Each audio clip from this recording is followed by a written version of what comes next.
Meneropong masa depan. Seperti kita belajar dari masa lalu, belajarlah dari masa depan.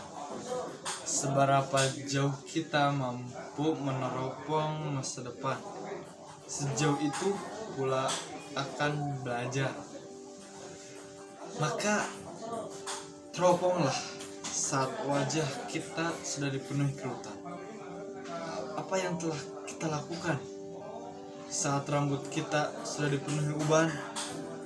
Berapa karya yang kita hasilkan saat masa kuat sudah berlalu dan masa lemah akan hadir? Berapa ilmu yang sudah bagikan? Kalau kita lelah kehidupan, kalau kita telaah kehidupan para manusia langit, mereka memanajemen hidup 3 bagian. 20 tahun pertama, kedua, dan terakhir umur 0 sampai 20 untuk menuntut ilmu. 21 sampai 40 untuk mengamalkan ilmu berkarya bekerja, dan 41 sampai 60 untuk menyebarkan ilmu, memberi, melayani. Rasulullah SAW mencapai masa produktif yang paling tinggi justru di masa umur 40. Ia lanjutkan potensinya hingga punya 4 branding yang cemerlang: amanah, tabligh, sidik, dan patona. Mulai umur 40, Rasulullah tak kenal lelah menyampaikan risalah, berstrategi, berpolitik, bahkan turun ke medan perang. Begitu juga dengan para sahabatnya. Makin tua, makin paripurna, makin banyak amalnya, makin luar biasa kontribusinya. Di masa tuanya, Abu Bakar menjadi khalifah yang mampu menstabilkan pergolakan umat Islam yang kehilangan Rasulullah. Umar bin Khattab mampu melakukan ekspansi besar-besaran. Utsman bin Affan mampu membangun armada laut hingga melakukan gebrakan pusat Al-Quran. Abu Ubaidah mampu jadi gubernur yang amanah. Khalid bin Walid mampu memimpin ratusan perang.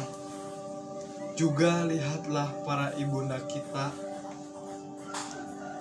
Khadijah radhiyallahu anha di masa tuanya mampu mendampingi, mendukung, dan menguatkan dakwah Rasulullah SAW. Aisyah radhiyallahu anha membangun institut pendidikan besar, menjadi guru bagi ribuan murid dari berbagai penjuru.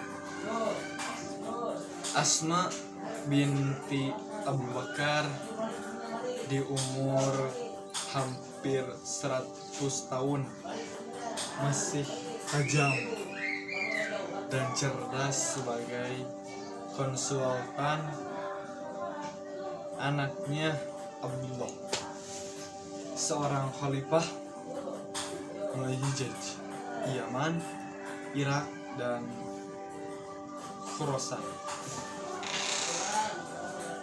Ternyata produktivitas optimum manusia justru ada di masa tuanya.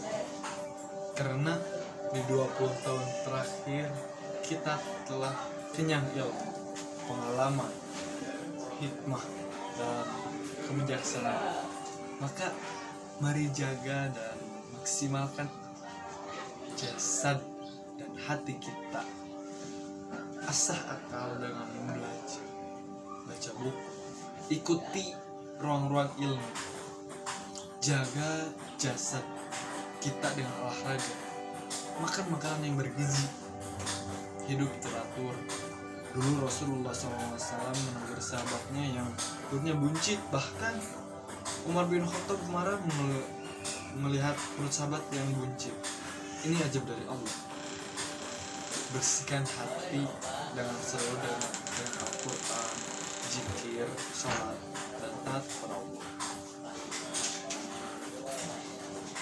Jika hanya menjaga akal dan jasad, kita jadi orang yang pintar dan kuat, tapi lupa dan tidak takut dan takut kepada Allah. Jika hanya menjaga hati dan akal, kita menjadi orang yang taat dan pintar, tapi lemah digerogoti penyakit.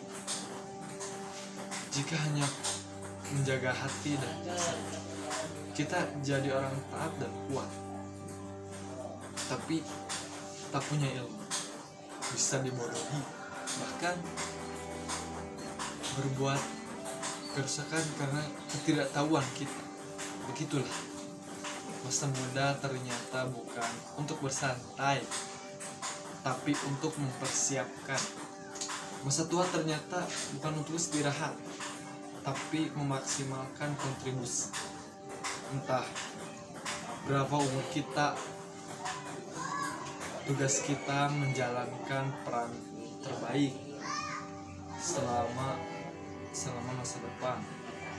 Belajar untuk masa depan dan mempersiapkan diri dengan sebaik-baiknya. Waktu kita tak banyak, bukannya suka tertinggi dicapai dengan hidup penuh manfaat, bukan istilah Pak. Kalian like, comment, dan subscribe video channel gue, dan jangan lupa kalian follow Instagram gue yang ada di sini. Jangan lupa tonton terus, jangan di skip.